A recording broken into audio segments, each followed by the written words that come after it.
Two U.S. officials are telling the New York Times' Eric Schmidt and Maggie Haberman that, quote, U.S. intelligence knew that there was a specific threat of a surface-to-air missile against Air Force One, meaning whichever plane was carrying the president, and that someone in the vicinity of the NATO summit had been spotted with a shoulder-fired missile.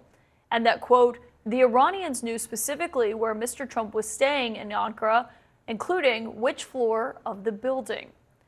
They're arguing the threat was serious enough to put the president on a secret plane during his flight back from Turkey, and which kept several members of his staff, members of the Secret Service, and the traveling White House press corps on what effectively became a decoy plane without their knowledge, of course. This comes as the Wall Street Journal reports that the Secretary of State, Marco Rubio, was one of the highest officials who was still on the original Air Force One. Today, when he was asked about this entire situation, he declined to answer this question from my colleague, Jenny Hansler. Mr. Secretary, did you put Americans at risk by having them fly in Air Force One when it was under threat? How persistent is that threat to the president? It's only up to Secret Service. I just follow what they'd like to do. So I go by Secret Service and the military. They wanted me to go on a different flight, a different plane, equal safety, but they wanted me to do it, so I do it. I do what they say. Well, I don't know. I think actually the plane that I flew on was at greater risk. I think it was at greater risk because that would be the plane I think that they would be more likely to go for. I don't worry about anything, to be honest. Whatever it is, you know my attitude, whatever. When you hear the president confirming this, and that this did happen, as you heard his comments just there, and you think back on that day on 9/11, what goes through your mind? Well, two things. One, how long did they have to put this threat into some kind of protective mode? It seems maybe even when the big Qatari plane left early, for whatever reason, to get it out of the way, maybe before any assassin could get his act together, the idea of changing planes, I don't know. I think it's rather brilliant to have gotten him through the plane and out through the catering truck. But on 9/11, because that happened so abruptly, so bluntly, but the president wasn't the target. It was buildings. It was within the first hour and a half on 9/11, there were 3,000 civilian casualties, innocent civilians, dead in the ruins in New York, the Pentagon, and in Shanksville. And, you know, I thought about you yesterday because in Garrett Graff's book, he talks about what happened. And there was a point where Ari Fleischer came back on the plane to the press cabin and said, quote, this is off the record, but the president is being evacuated. And you told him a line that I love. You said, you can't put that off the record because that's a historic and chilling fact. That has to be on the record. And your argument was, you know, this is part of history in terms of where the president was and what he is doing on this day. However, Ari knew that we were on an aircraft where my little Motorola flip phone did not have any connection. There was no way I could have reported that or shared it with the other media. But it did become part of the whole narrative because even as the president took off from the refueling stop to go to the underground bunker in Omaha, I watched the little clocks on Air Force One under the TV screen, and the little clocks say the time in Washington, the time locally, and the time in the destination. Local was 1:36 p.m. Washington was 1:36 p.m. The destination was 12:36 p.m. He was being evacuated, and based on that, I had no trouble reporting it.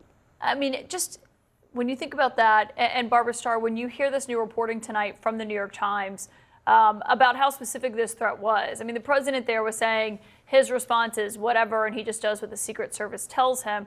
But the New York Times is saying that U.S. intelligence knew there was a specific threat of a surface-to-air missile against Air Force One, whichever plane was carrying the president, and someone in the vicinity of the NATO summit had been spotted with a shoulder-fired missile. What do you make of that, Barbara? Well, first, what I want to say is my former colleague when I was at ABC, Ann Compton, how amazing what she is telling the world tonight with this very plain, simple language, which is truth is paramount.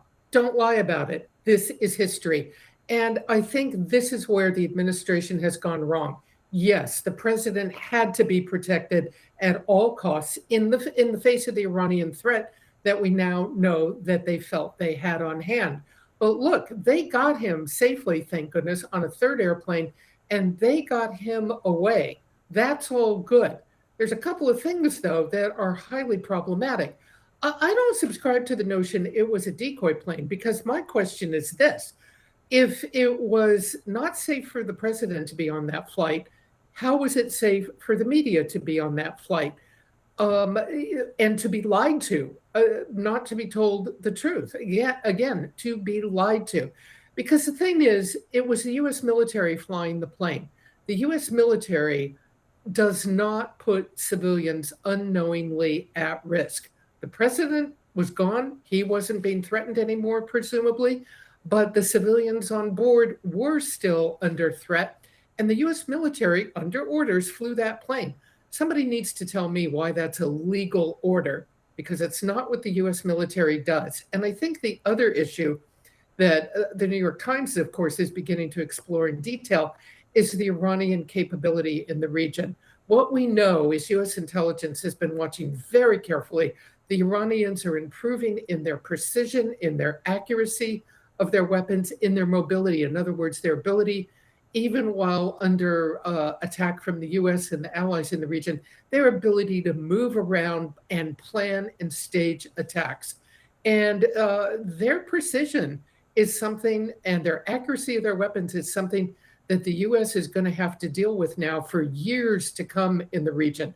This is a new level of accuracy by the Iranians. Yeah, that's a good point about their capabilities. And Barbara, when you heard the president say there that actually the plane he was on was in the most danger, what did you make of that, given the Washington Post reporting last night was that that plane was a secret military plane and that it wasn't trackable, basically?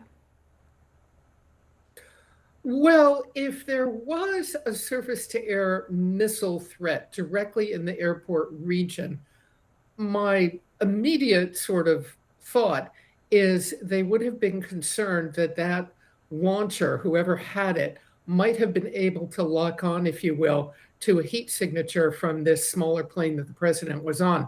I don't know for a fact what capabilities that smaller plane had, but, very interesting. The president says he didn't ask too many questions, but clearly he must have asked about the capabilities of this plane because he was concerned that it would not be as protective, possibly, as the other planes that he might have been on. Everything is trackable. I don't think there's any question about that, but I think what we know from aviation tracking sites out there who have reported on this very capably is that plane was flying under another, if you will, name. It was not called Air Force One. It was flying under a different label, and people were able eventually to piece together what plane it was.